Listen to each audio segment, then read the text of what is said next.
Hi there. Hi. Welcome. Thank you.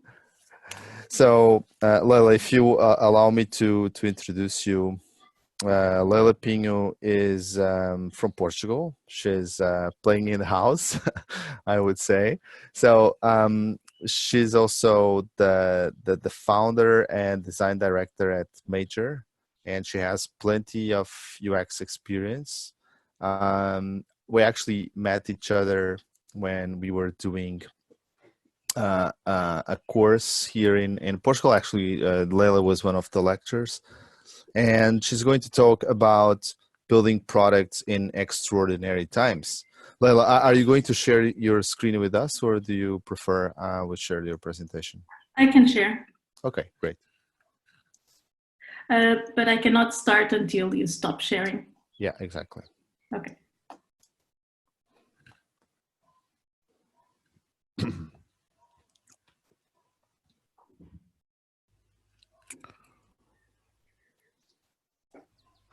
Should be good to go now. Okay.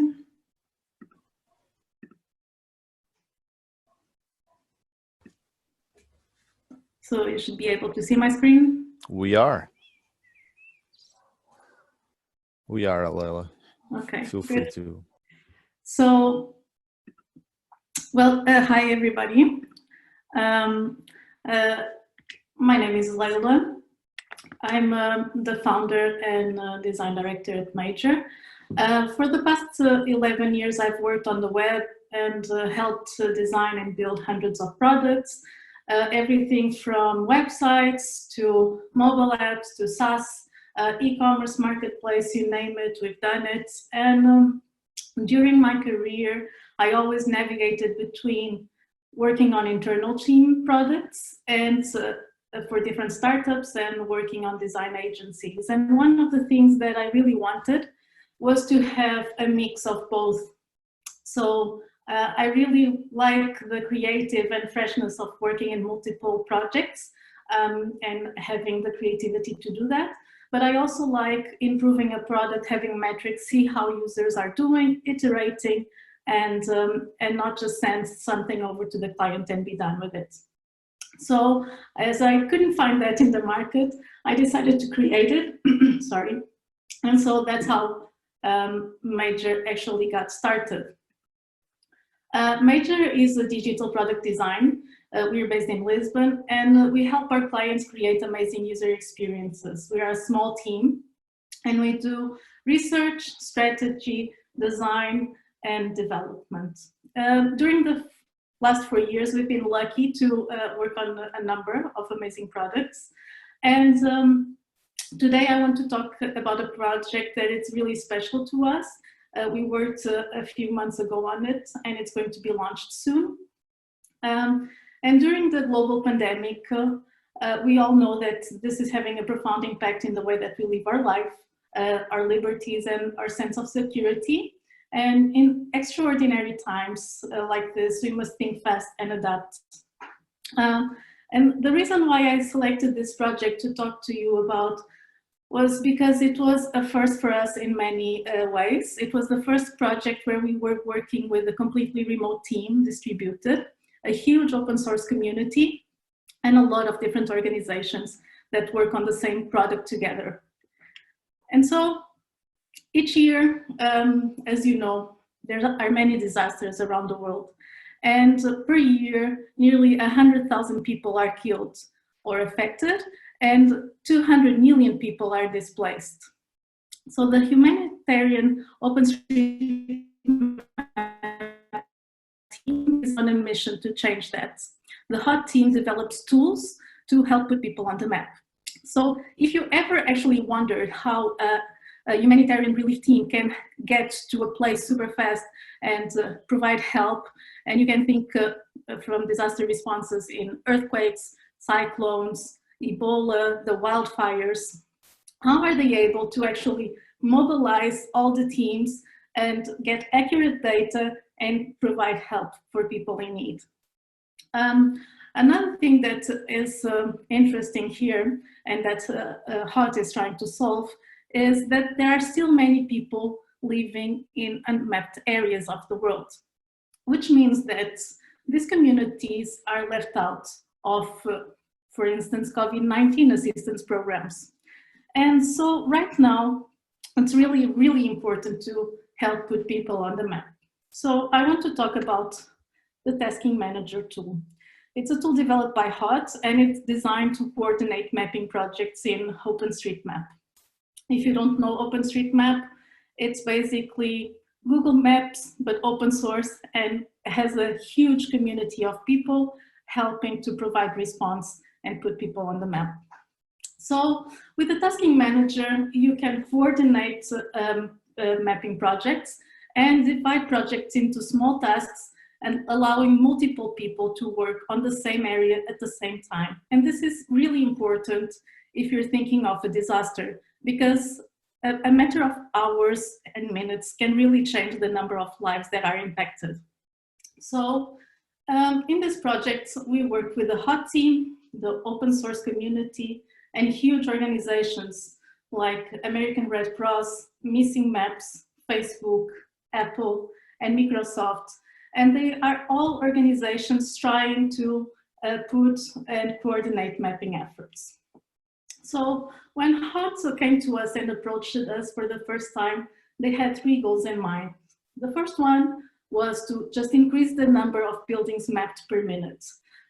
As I said before, large parts of the world remain unmapped, and increasing the number of buildings mapped per minute will help get everybody on the same map and level the playing field. Then the second thing that they wanted was to reduce the number of errors. So mapping can be done by experienced mappers that are professionals, and can be done also by volunteers that have no experience, but still are crucial in helping the mapping efforts. So reducing the number of errors improves map accuracy and improves the time validators need to spend validating each part of the map. But finally, they really wanted to improve the users' return rates. They were seeing a huge abandonment rate, and having more users on the platform would allow us for mapping the world faster. This project, as many others, started with the discovery phase. And when we planned our research, we really wanted to have complementary data points that allowed us to analyze user intent versus user action. So we combined a number of different methods, just really to understand what users need, motivations, pain points. And then we saw also data analysis and behavioral data, just to understand how people are actually interacting with the platform. So just going through a few of the process, and this was really interesting for us because it was the first time that we had to present this to a large community and design in the open. So along the process, everything was shared with the community, and we had to make it available for everyone to be able to interact. So we did an initial usability analysis. It was not very warm and inviting, and it was really difficult to quickly understand what people are supposed to do in the platform.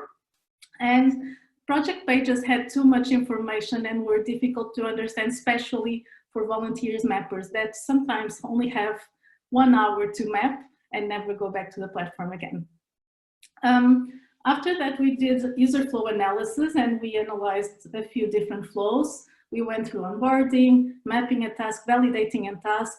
And one of the major problems that we found was that onboarding was way too long and was scattered between 3 different platforms. So for you to map a task, you actually needed to go to 3 different platforms, which made it really hard for people to complete tasks.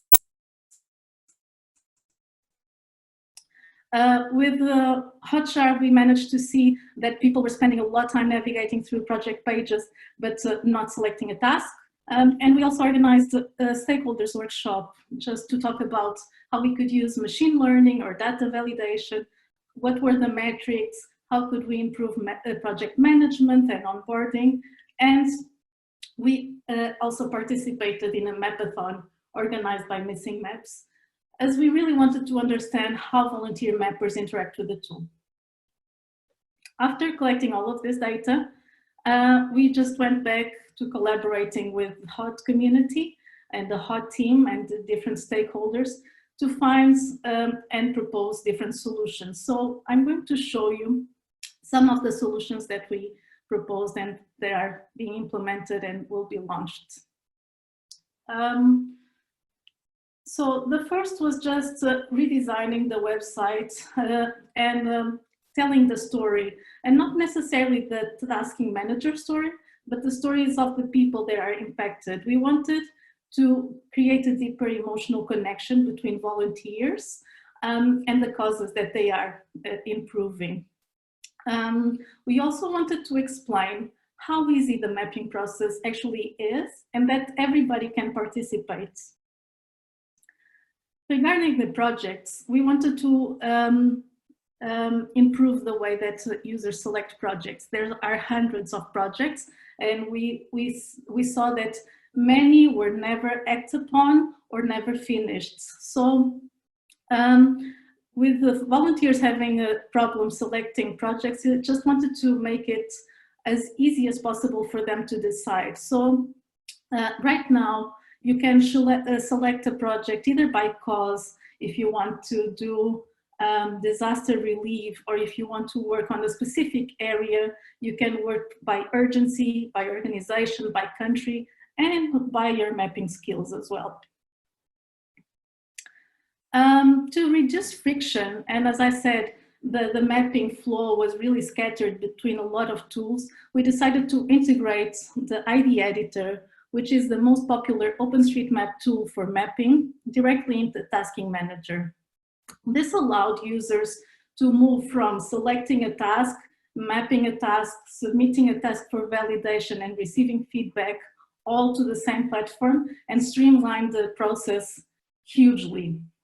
So there's no more context switching, which was one of the things that were preventing users from understanding how to work with the tool. This also helped prevent a lot of errors, improved abandonment rates, and unfinished tasks. So just so that you know how the mapping process works, not every task needs to be validated. So there's a two-step process. The first step is that you map the task, and it can be a volunteer, an inexperienced mapper, or an experienced mapper, but there needs to be validation to ensure that everything is accurate and that people will get to the places that they need to go. So validators, opposite to volunteer mappers, are really experienced user and power users.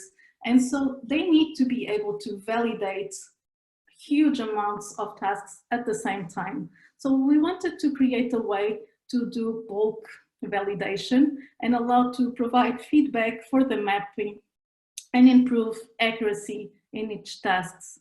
So by validating multiple tasks at once, validators can validate more projects. Another thing that we really wanted to improve upon was just the communication between validators and mappers. So what happened was that I'm a mapper, I go and I spend 1 hour mapping, and then I never hear back from anyone or don't know what happened. And that was a huge problem because validators sometimes invalidated a task, but no one went back to it to actually fix it. So just finding a better way to create a messaging system with notifications and sending emails to people makes it that people can collaborate better.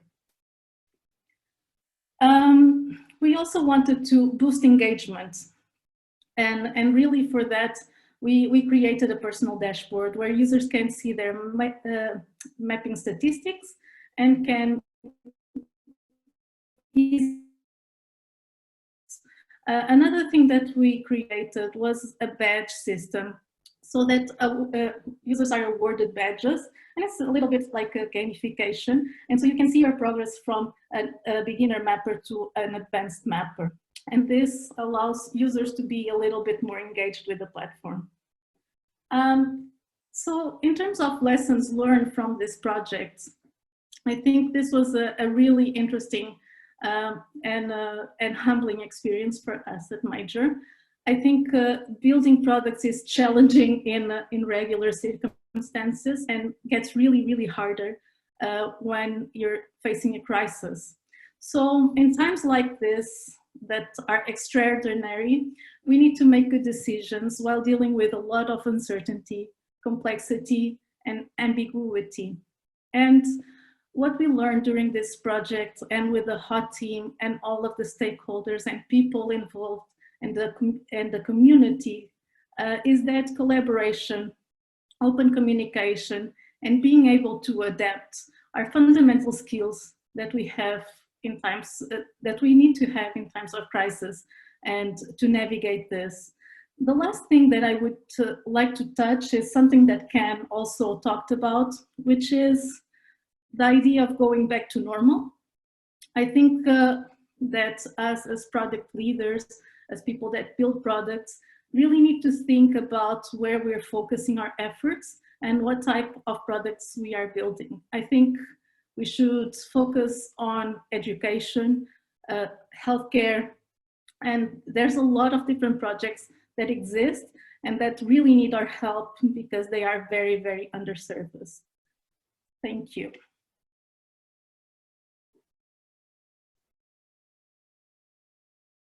Thanks a lot. Thanks a lot, Leihla. So I think our attendees will have lots of questions for sure. So I'm just going to share the Slido, and hopefully this will pop up in a minute. Okay, so actually, I think this question here was, what would you recommend for bringing the rest of the organization along the journeys through this time? Not sure if this was intended to you, but I guess it also applies to some of the projects and specifically to the project that you were just presenting. Lots of these digital tools, they are difficult to onboard, especially in developing countries. So what has been your experience regarding onboarding users to the tool and making them actually use the tool? Yeah, so thank you for the question. I think onboarding needs to be really, really simple. And most of the time, what we see, and especially with tools that are developed for engineers, is that they do not pay a lot of attention to how many steps you actually need to take in order to get to the get to the platform. So basically, just as a rule of thumb, make it really clear, explain it, because probably people don't know what your product does and what they are supposed to do with it, and reduce as many steps as you can. People tend to ask for a lot of things from the user, when in reality you can ask for those later, and you just need to streamline the experience while they are getting in. Mm-hmm. So streamlining the experience. We also have a couple of other questions. So was the story mapping what you showed in one of the slides? Yes, so that was story mapping and user flow mapping. Basically, we just went through a different stories, and we just mapped everything that the user needs to do in order to accomplish a specific task. So we did that for a number of tasks, and we do that just mostly to understand what are the pain points and opportunities and how long and difficult the process is. Okay. And it seems that you also mentioned focusing efforts on healthcare and education. Where do you see the most immediate clear needs for new products in both of these sectors? Any take on that? Yeah, so my sister is actually working with her about this. So for education, I think right now we are expecting kids to spend the entire day in front of a computer, which is not really usable. I think just regular things like doing tests, there are really not really good platforms to do tests on. I think it's a huge challenge for educators to learn different tools as well. So educating not only the kids, but the teachers itself. In terms of healthcare, I think there's just so many systems that need to be improved, and Yeah. usually they don't have designers or product people working on them. So just take your pick. Yeah, absolutely, absolutely. Okay, I think we're kind of done through the most of the questions. The Slido remains open, and actually, I think there's maybe a couple of other. Yeah, actually, there's another one here, which is, what has been your biggest learning in terms of user behavior during this period? I think that might be for Cam, but I think just in this project in particularly, I think it was amazing to see how many people want to help and how many people volunteer to go to a mapathon and to participate in a project. And I think just in general, in this time of crisis, that's what I've been seeing, both in terms of individual people and organizations. I've talked with a lot of our clients that had to completely change the way they do businesses. So that's the thing. It's just to adapt and change and participate. All right, very well. Thanks a lot, Leihla, again for your presentation. And